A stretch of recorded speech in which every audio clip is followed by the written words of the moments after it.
being a university student, a teaching assistant, a club member, a YouTuber, and a good son of my family.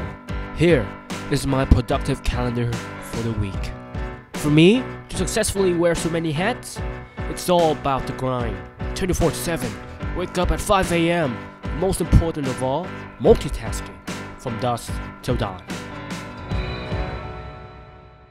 Just so good to see you guys back for yet another videos. If you're new to these channels, then hi, my name is Danny, and on these channels, we are all on this journey to become the man we know that we could be through holistic self-improvements, well, mainly in philosophy, fitness, and nofap. But first of all, I just want to say that I'm impressed. No, it's amazing that you have something great that you can devote your time and energy to, and not being couch potatoes. Or are you?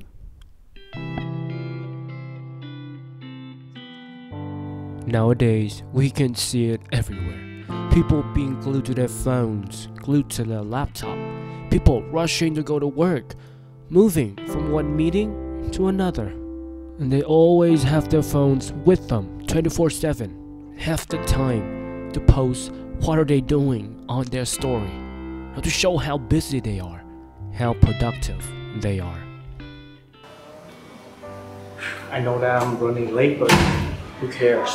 But the question now is that, are they really being productive?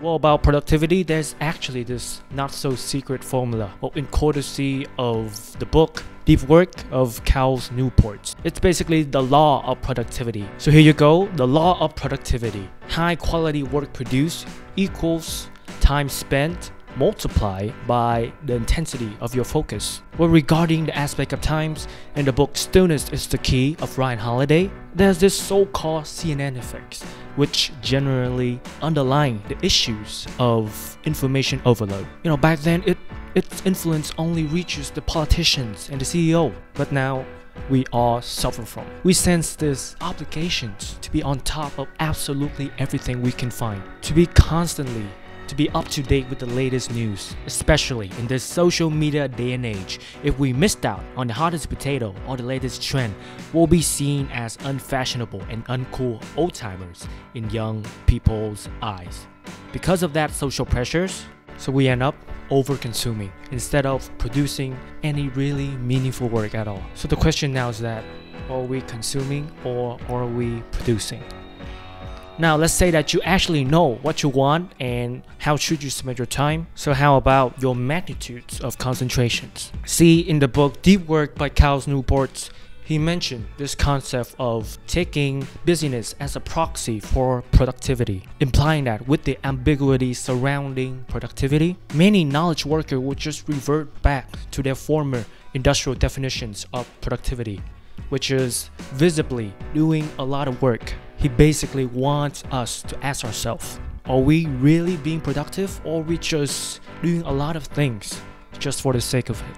Because half of the times we don't even know what is going on, and we just submerge ourselves in a ton of work and just try to look as busy as possible. And what a better way to show that you are busy than to multitask. In a 2009 peer-reviewed paper written by Sophie Leroy, introduces the attention residue effects. Well, this explains why multitasking is not such a privilege or a superpower as we have thought. And I quote, when people experience attention residue, part of their attention is focused on a prior task, and as a result, their attentional focus and psychological presence are likely to be reduced. And even if you have finished your prior task or not, your mind will be still lingering around the first task for quite some time.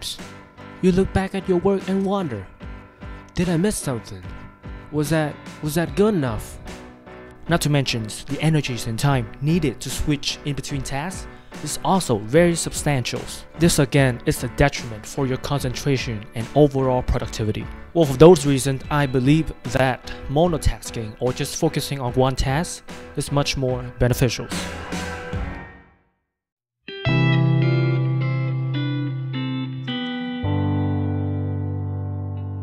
And honestly, there's no easy fixes or easy way out. For of course, the meat itself has been designed by trillions of dollars of multinational company to keep you hooked in, to milk every single drop of your attentions. It is essentially multinational enterprises trying to buy your times and idleness. Again, willpower is only gonna get you so far until you once again start scrolling on Instagram. The key here is to incorporate it into your routine, is to have a dedicated sessions of no connectivity for deep work. But one of the most important concepts that we need to grab is that concentration is like a muscle, and with any muscles, you can train and stimulate it to grow. However, just like being a newbie to the gym, you don't want to go ball to the walls on your first day and just end up being sore for the whole week. Well, when you first begin, start out with a light 20 sessions of deep concentrations, followed by a 5 minutes of rest. And if you add 5 minutes into those working sessions, you will have the Pomodoro technique, which is one of the most renowned productivity hacks or techniques in the productivity community. Then it is vital, just like lifting weight, you have to progressively overload, not your muscles, but your mental muscles, by adding more times under tensions. Well, that's it for this videos right here. Hope you guys enjoy, and what a better way to stay more focused than to stop your mind from wandering, right? In 3 easy steps that you can absolutely watch right here. Alright, take care, stay strong, and I will see you in the next videos. Bye bye.